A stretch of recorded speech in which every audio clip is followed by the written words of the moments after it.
When I was 17 years old, I beat someone up with a brick, and then I went to juvenile court when I was 18 because I'd done the offence when I was 17, and then I had to have a pre-court analysis because I've been in with a couple of times of violence, of fighting with a warning and all that shit, and then a caution or whatever it is, and then I'd do a pre-court analysis. So I went in with my old school uniform, put the pants right up, put the tie on, told them how scared I was, how I don't like violence, how I was that scared of the person. I had to pick up a brick about it. That's why I was scared. And then they said I wouldn't be able to handle prison.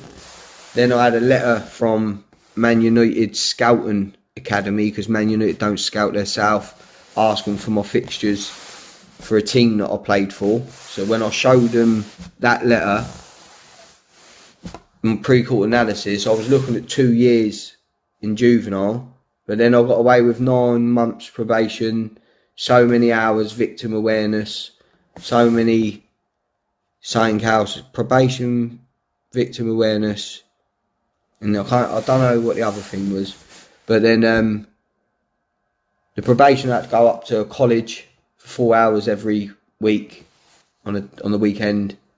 But then I met my mate that smoked weed, and he just grew a plant, and then we used to smoke weed on the train up to probation, get high on the break at probation, and then be stoned in there. That's quite cool.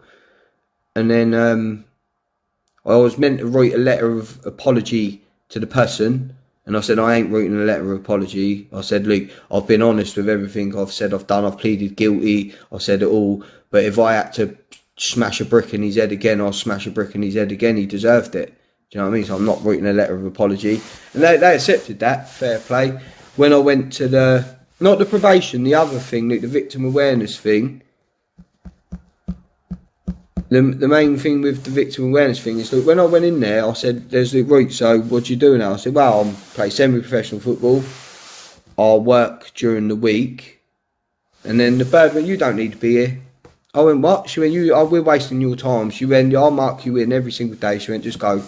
And I was like, oh, we cushy. And then it come to the signing off thing of that, where you have to go in front of the board thing.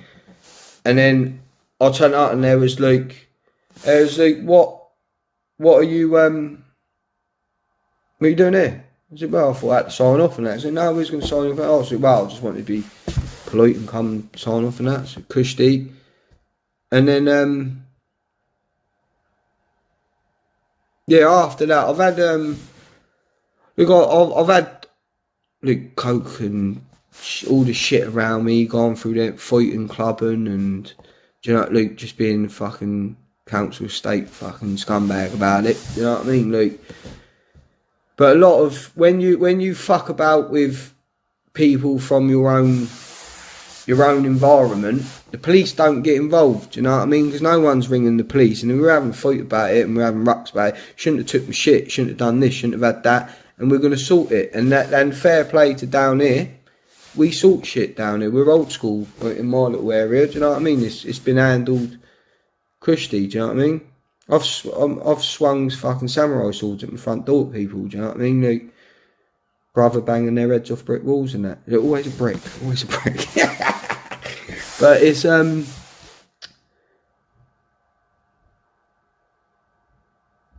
yeah, I was fortunate to fuck up early at 17.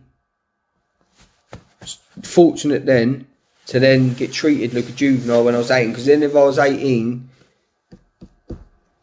I would have had an adult thing. But I've got a juvenile one, that's gone. I ain't declared that shit. I've got fucking clean license. I've been in the dockyard under the Secret Service Act, signed up and all that, and said I ain't got a fucking criminal record, and they're cushy with it.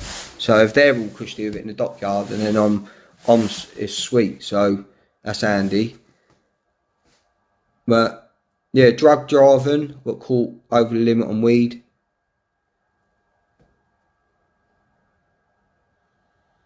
Yeah, I've been.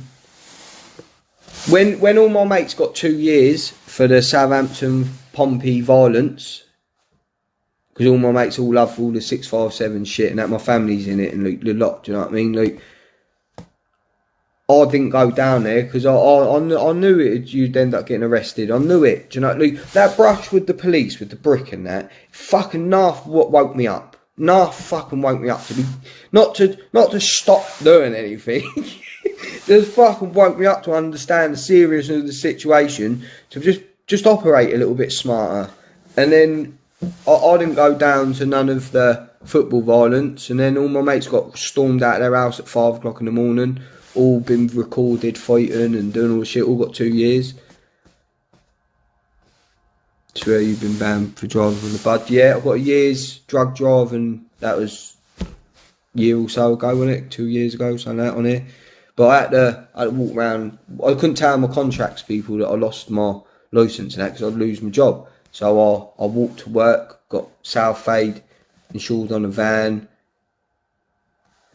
got a scooter off Driller, drove around on a scooter. Now I'm back in a van and all pushy, and no one knows fuck all, because you do what you got to do.